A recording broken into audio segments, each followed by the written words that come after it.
A lo largo de su historia, el cine de terror no solo nos ha asustado y nos ha proporcionado las emociones fuertes que tanto amamos, también nos ha invitado a reflexionar sobre temas sociales contemporáneos y nos ha llevado por escenarios poco convencionales que han atraído nuestra atención y que nos han enfrentado a nuestros miedos más profundos.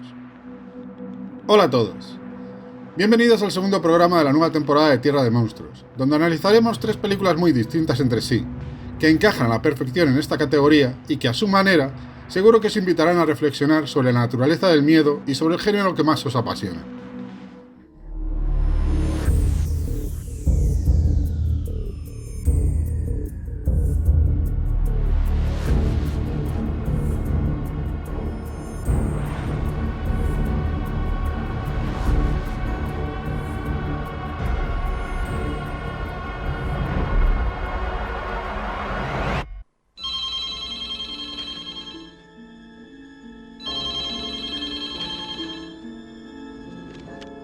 Diga. Hola, Sidney. ¿Recuerdas ese momento de las películas de terror cuando alguien comete una estupidez y todo el cine le odia por hacerlo? Es la última casa a la izquierda, por si no te acuerdas. Es la única casa en varios kilómetros, papá.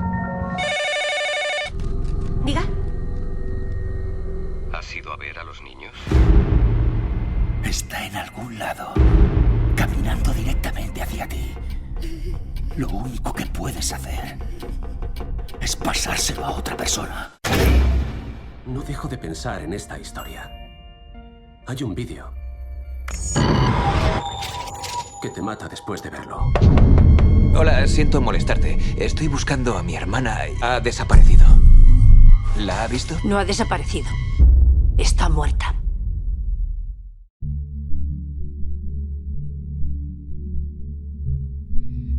La productora Neon, al igual que A24, su rival más directa, se ha caracterizado por ser una marca de calidad cinematográfica independiente que se aleja de lo estrictamente comercial. Y como buena muestra de ello, ha brindado la oportunidad de debutar a la dirección a Vishal Dutta, un galardonado cortometrajista cuyo trabajo Inferno, sobre una mujer que intenta huir de una criatura de pesadilla en un lúgubre motel de carretera, alcanzó más de 500.000 de visitas tras su estreno en la plataforma Alter. Vive Dentro fue presentado en la sección oficial del Festival de Sitges de 2023, e incluso se llevó un premio especial del público en la sección de medianoche del pasado festival South by Southwest. ¿Se puede saber qué te pasa? Las historias con las que hemos crecido son verdad. Pero vive dentro. ¿No lo oyes?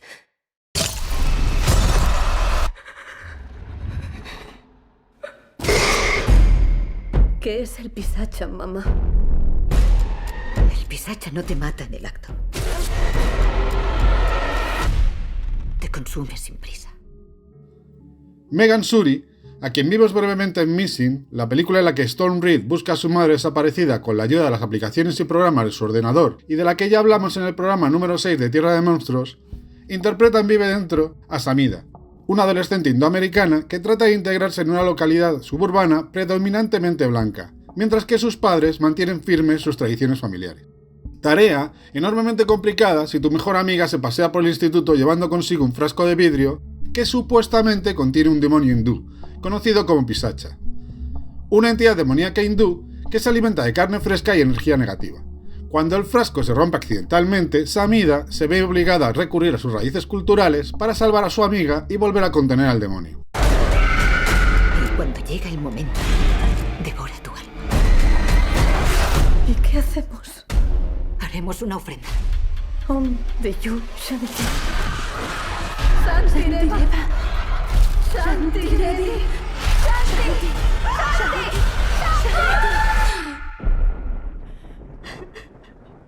Mamá.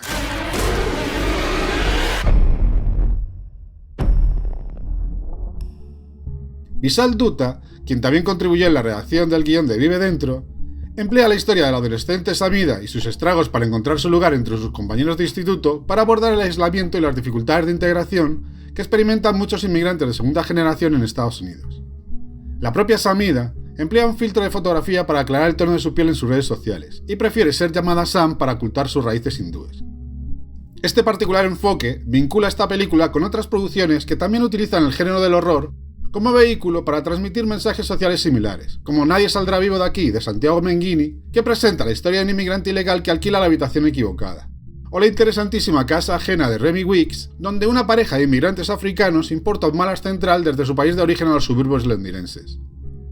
Vishal Dutta también se adentra en el cliché del terror adolescente siguiendo un estilo característico de las producciones de Blumhouse, algo que, aunque parezca impropio de la compañía Neon, quizás nos sorprenda tanto si recordamos que en 2017 se asoció con los estudios cinematográficos de Jason Blum.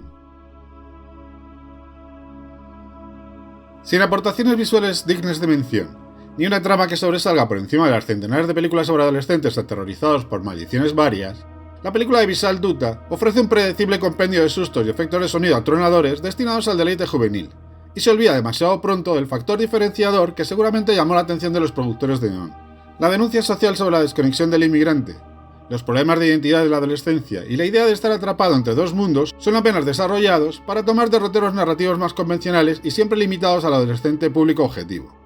Además, el guión presenta algunas lagunas importantes en el desarrollo de personajes, y un buen puñado de diálogos genéricos que hacen que parezcan representaciones idealizadas en vez de personas reales. Desde la profesora comprensiva a Tamira, la amiga de la infancia desañada y siniestra, cuya implicación en la historia, aparte de servir para introducir al demonio tras un sombrío encuentro en un vestuario de chicas, me pareció puramente anecdótica. Sin embargo, y dejando a un lado el exotismo de su premisa principal, Vive Dentro tiene también algunas cosas reseñables. Me gustó mucho su atmósfera, así como el eficaz uso de la oscuridad que hace la fotografía de Matthew Lean. Además, el diseño del demonio Pisacha es obra de Todd Masters, un viejo conocido del género, productor de los efectos especiales de clásicos como Poltergeist 2, El Otro Lado, o el remake de La Bruja de Blair firmado por Adam Wingard y el Predator de Shane Black. En definitiva, contar una historia de un demonio devorador de carne pero limitada a la calificación de mayor de 13 años no es tarea sencilla. Vive Dentro es un estandarizado terror de baja intensidad que se suma a la lista de producciones que exploran el género de terror para adolescentes, sin ofrecer aportaciones visuales destacables ni una trama que se distinga de manera significativa. Y esto, en un mercado saturado de películas similares, resulta una experiencia cinematográfica muy olvidable. Lo mejor para mí fue esa nota de ambigüedad dejada en el desenlace, que me sugirió un final abierto como los de antes.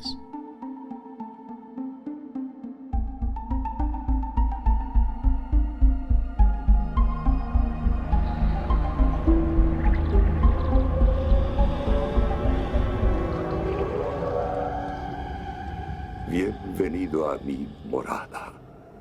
Entre libremente por su propia voluntad y deje parte de la felicidad que trae. Estás escuchando Tierra de Monstruos, un podcast original de Terror Beat. En este segundo segmento del programa vamos a hablar de la partitura, una curiosa muestra de serie B norteamericana que pasó sin pena ni gloria por la cartelera. A lo largo de los años, el género del horror ha explorado de manera recurrente temáticas relacionadas con la música, adentrándose especialmente a la obsesión artística de sus creadores y en el tono siniestro y oscuro de algunas composiciones. Hablamos de películas que giran en torno a partituras malditas, compositores atormentados o teatros de ópera embrujados, que el cine de terror ha sabido explotar para crear figuras icónicas del horror como Paul Orlac, un pianista obsesionado hasta enloquecer por culpa de sus manos trasplantadas, o Eric, el desfigurado compositor que aterrorizaba a los miembros de la Ópera de París en El fantasma de la ópera de Rupert Julian. Con una estética que recuerda notablemente a las películas de bajo presupuesto italianas de los años 90, dirigidas por cineastas como Michele Soavi, Sergio Stivaletti o Lamberto Bava, la partitura sigue los pasos de estas producciones y otras como Paganini Horror de Luigi Cozzi, donde la adaptación de una oscura pieza musical de Paganini desatará el infierno en la tierra, y sobre todo de The Sonata, de Andrew Desmond, en la que una virtuosa violinista heredera una oscura obra maestra musical con consecuencias terroríficas. ¿Crees que seré tan buena como tú? Lo que oyes no es tan importante. Lo sentirás. Señor Gustafsson, ¿ha decidido ya que vamos a tocar? ¿Qué sabe del primer concierto de Catherine? ¿Y va a dar el concierto para niños? Dirigida por Erling Thorossen, un director islandés relativamente desconocido, la partitura retoma los cuentos de hadas que conocemos y en especial el del flautista de Hamelin, para subvertir sus elementos y crear una historia de terror clásico que nos sumerge en la popular leyenda germana, pero de una manera tangencial. Ese concierto es lo que intentaba quemar cuando se prendió fuego a sí misma. Esto era todo lo que quedaba. Puedo oírlo en mi mente. Puedo hacerlo. La trama principal se centra en Mel, una joven flautista talentosa interpretada por Charlotte Hope, cuya posición en la orquesta del maestro Gustafsson se ve amenazada por otro miembro más ambicioso. Para mantener su participación en una importante gala para conseguir patrocinadores, Mel se ve obligada a completar una partitura inacabada de su fallecida mentora, cuya historia está envuelta en el misterio y en la tragedia. Lo que Mel desconoce es que esta partitura oculta un secreto aterrador relacionado con la figura mítica del flautista de Hamelin, que pondrá en peligro no solo su vida, sino también la de todos los que la rodean. En la Edad Media creían que la música sumía a la gente en trances. Se volvían locos. ¿Puedes sentirlo en la cabeza? Creo que me está usando para acabar la partitura. ¿Y qué pasa si la terminas? Si la oyes, te tiene cautiva para siempre. Erling Thoroddsen recurre a la trillada premisa del género que trata sobre la creación de una obra musical que enloquece a su audiencia para reimaginar la leyenda del flautista de manera simplista e irregular. Y para ello, se inspira visualmente en los manierismos habituales del terror italiano, como los colores vibrantes, el leitmotiv musical repetitivo o los personajes que bordean el arquetipo. El mayor problema al que se enfrenta la partitura radica principalmente en la previsibilidad de su mediocre trama, muy mermada por los clichés que va saltando de una situación a otra de manera mecánica y sin ofrecer sorpresas genuinas. Thoroddsen parece incapaz de desarrollar sus propias premisas y al mismo tiempo darle a la película una personalidad propia que sobresalga por encima del tono plano generalizado y de los sustos predecibles tomados de otras películas, como ese tontorrón juego con la pelota, cuyo desenlace se adivina antes incluso de que se produzca, y que me recordó mucho a uno de los mejores momentos de The Boogeyman, de la que hablamos hace algunos programas.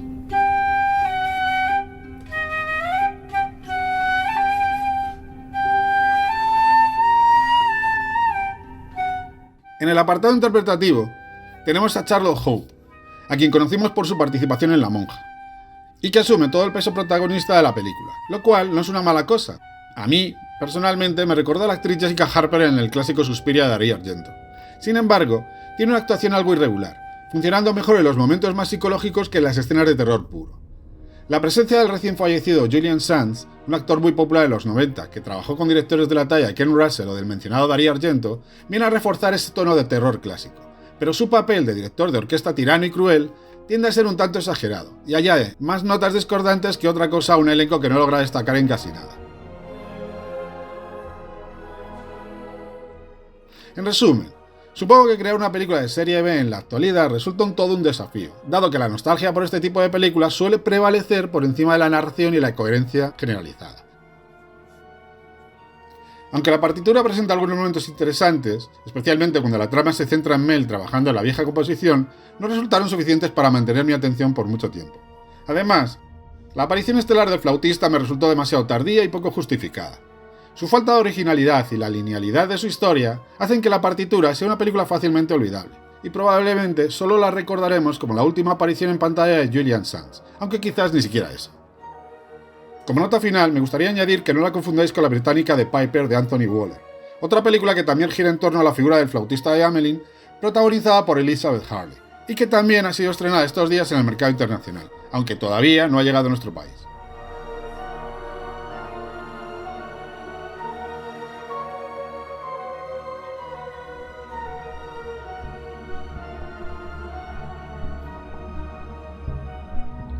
Para terminar el programa de hoy, esta edición de febrero de Tierra de Monstruos, vamos a hablar de La Piscina, una película de 2024 protagonizada por Wyatt Russell, el hijo de Carl Russell, y que se proyectó en nuestras salas el pasado 9 de febrero.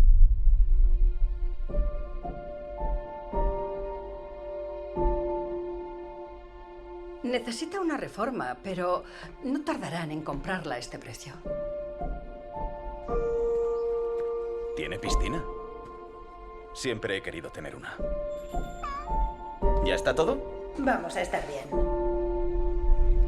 ¿Preparados?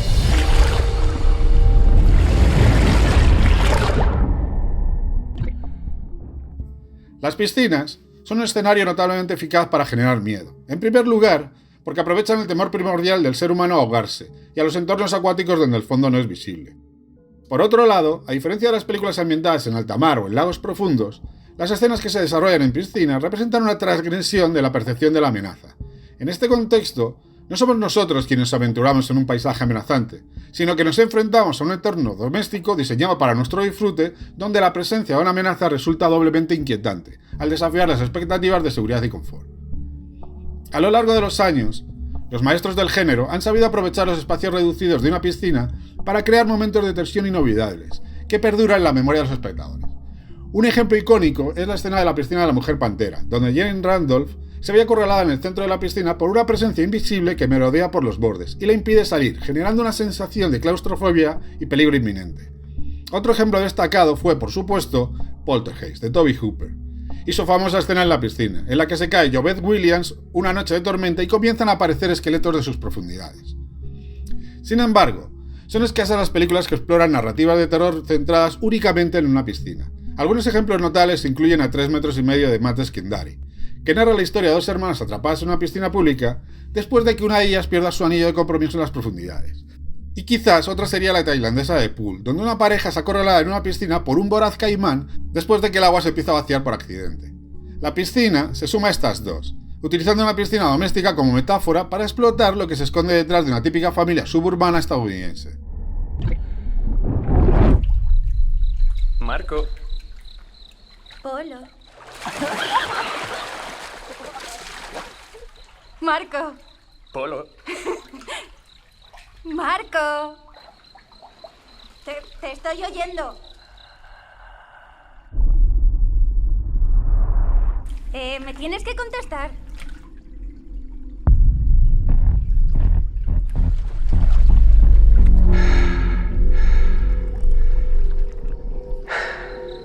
Ronin, Marco.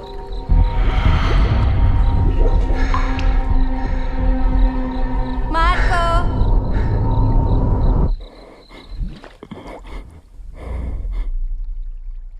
Sé que estás ahí. ¿Por qué no dices nada? Ronin, estás muerto.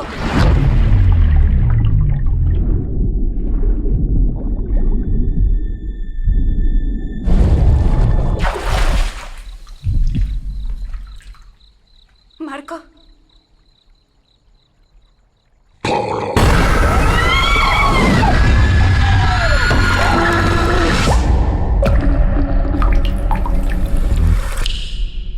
Dirigida por el guionista Bryce Maguire, quien adapta un cortometraje suyo de 2014, La piscina es la primera película que sale de la fusión entre Blumhouse y Atomic Monster, las compañías de Jason Blum y James Wan. Y su historia se centra en una familia que se traslada a una nueva residencia con la esperanza de que el padre, interpretado por Wyatt Russell, pueda mejorar su salud gracias al uso de la piscina, dado que padece esclerosis múltiple en fase temprana. A medida que el padre experimenta una notable mejoría en sus síntomas y el resto de la familia se ve afectada por extraños sucesos relacionados con la piscina, la madre comienza a sospechar que algo oscuro se esconde en sus profundidades. A mi parecer, La piscina presenta una trama bastante lineal y muy superficial, donde el tono se establece desde el principio con un prólogo que encapsula la tensión y la atmósfera de una piscina aparentemente embrujada.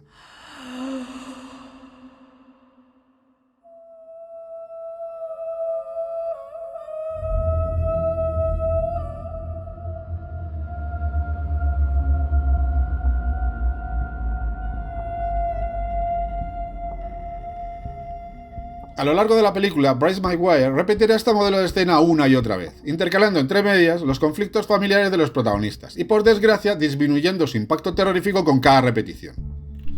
Todas las secuencias de horror que suceden en la piscina tienen una estructura similar a la del prólogo, con luces parpadeantes y efectos de sonidos siniestros que llevan a cada miembro de la familia Waller a vivir una experiencia espeluznante, pero a su vez bastante monótona. Desafortunadamente, la película se estanca durante gran parte de su duración, especialmente cuando se enfoca la tensión general en la familia debido a la enfermedad del padre. Aunque Wyatt Russell y Kerry Condon, quien interpreta a la madre, ofrecen momentos de vulnerabilidad e inteligencia emocional apreciables, las dudas y preguntas que surgen en toda la trama eclipsan sus interpretaciones. Dudas y preguntas, por otra parte, que Maguire no parece muy interesado en resolver, y que se vuelven aún más evidentes hacia el último tercio de la película, cuando el enigma de la piscina se revela y la historia pierde completamente la escasa coherencia que había logrado mantener hasta ese momento.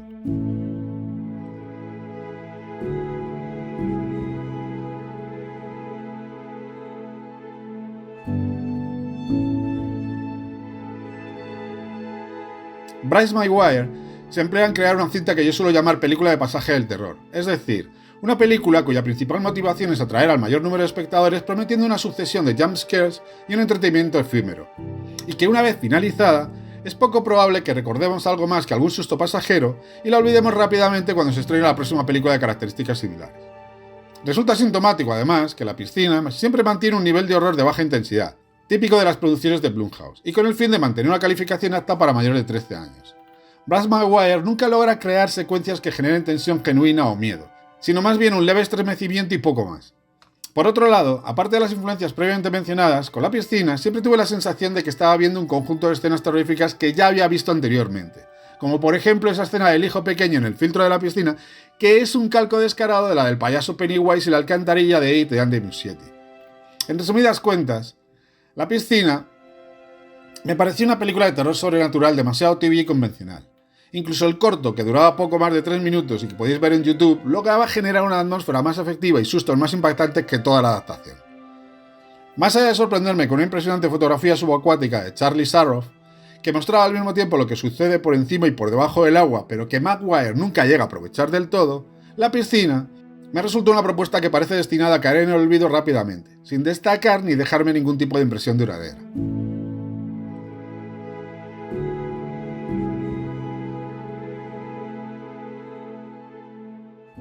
Y aquí termina la edición número 14 de Tierra de Monstruos, y en consecuencia, la segunda de la nueva temporada. La música de hoy está toda seleccionada de la banda sonora de la partitura, creada por el genial compositor Christopher Young, y de La Piscina, compuesta por Mark Corben, así como algunos temas de fondo que podréis ver detallados en la descripción del programa. Y nada más. Ojalá disfrutéis mucho de las películas que os hemos reseñado, y si queréis participar con vuestros comentarios, no dudéis en dejarlos en nuestras distintas redes sociales o en las plataformas donde hayáis escuchado nuestro podcast. Y para despedirme, como siempre os digo, sed muy felices y ved mucho cine de terror. Hasta el próximo programa.